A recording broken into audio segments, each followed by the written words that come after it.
दोहा। अहो भाग्य मम अमित अति राम कृपा सुख पुंज, देख्यूं नैन बिरची शिव सेव्य जुगल पद कंज। अर्थात हे कृपा और सुख के पूजनीय श्री राम जी, मेरा अत्यंत असीम सौभाग्य है जो मैंने ब्रह्मा और शिव जी के द्वारा सेवित युगल चरण कमलों को अपने नेत्रों से देखा। सुनहु सखा निज कहूँ सुभाऊ, जान बुसुंडी शंभु गिरि जाऊ। जो नर होई चराचर द्रोही, आवे सभ्य शरण तकी मोही। अर्थात श्री राम जी ने कहा, हे सखा सुनो, मैं तुम्हें अपना स्वभाव कहता हूँ, जिसे काकभुशुंडी शिवजी और पार्वती जी भी जानती हैं। कोई मनुष्य संपूर्ण जड़ चेतन जगत का द्रोही हो, यदि वह भी भयभीत होकर मेरी शरण तक कर आ जाए, तजी मद मोह कपट छल नाना, करऊं सगते ही साधु समाना। जननी जनक बंधु सुत दारा, तनु धनु भवन सुहद्र परिवारा। अर्थात और मद मोह तथा नाना प्रकार के छल कपट त्याग दे तो मैं उसे बहुत शीघ्र साधु के समान कर देता हूँ। माता पिता भाई पुत्र स्त्री शरीर धन घर मित्र और परिवार, सब कै ममता ताग बटोरी, मम पद मन ही बांध बरी डोरी। समदर्शी इच्छा कछु नाही, हर्ष शोक भय नहीं मन माही। अर्थात इन सब के ममत्व रूपी तागों को बटोर कर और उन सब की एक डोरी बटकर उसके द्वारा जो अपने मन को मेरे चरणों में बांध देता है, अर्थात सारे सांसारिक संबंधों का केंद्र मुझे बना लेता है, जो समदर्शी है, जिसे कुछ इच्छा नहीं है और जिसके मन में हर्ष शोक और भय नहीं है। असज्जन मम उर बस कैसे, लोभी हृदय बसई धनु जैसे। तुम्हें सारिखे संत प्रिय मोरे, धरहु दे नहीं आन निहोरे। अर्थात ऐसा सज्जन मेरे हृदय में कैसे बसता है, जैसे लोभी के हृदय में धन बसा करता है। तुम सरीखे संत ही मुझे प्रिय हैं, मैं और किसी के निहोरे से अर्थात कृतज्ञतावश देह धारण नहीं करता। दोहा।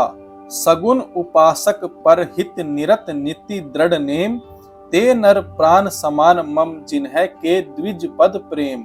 अर्थात जो सगुन अर्थात साकार भगवान के उपासक हैं, दूसरे के हित में लगे रहते हैं, नीति और नियमों में दृढ़ हैं और जिन्हें ब्राह्मणों के चरणों में प्रेम है, वे मनुष्य मेरे प्राणों के समान हैं। सुनु लंके सकल गुण तोरे, ताते तुम्हें अतिशय प्रिय मोरे। राम बचन सुनी बानर जूथा, सकल कहीं जय कृपा बरूथा।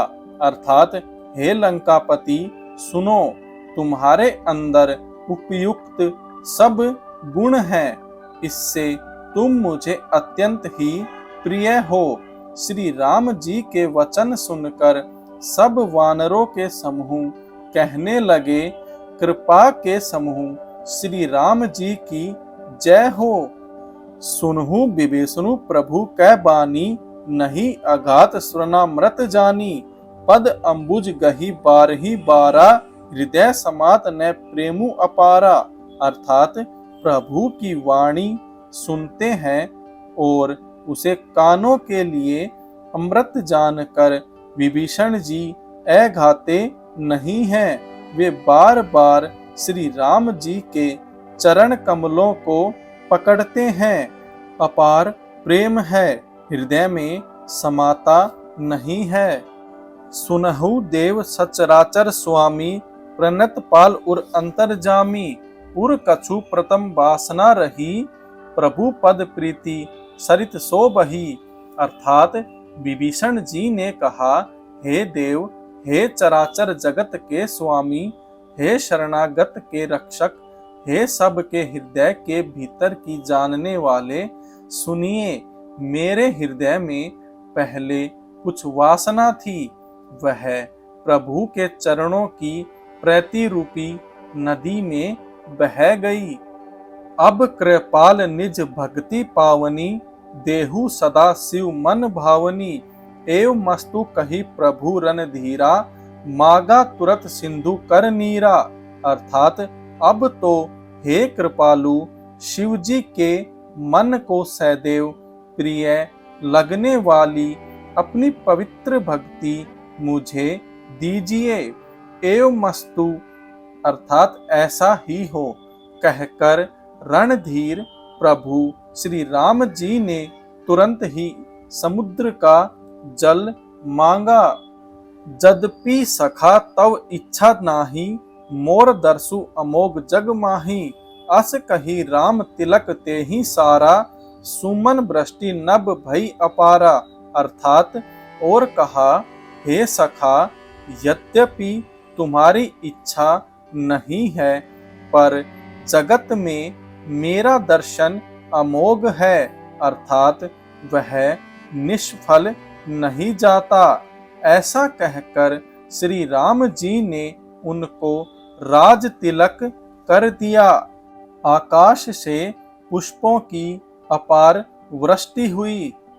दोहा, रावण क्रोध अनल निज श्वास समीर प्रचंड, जरत विभीषणु राखेहु दिनहेहु राजू अखंड।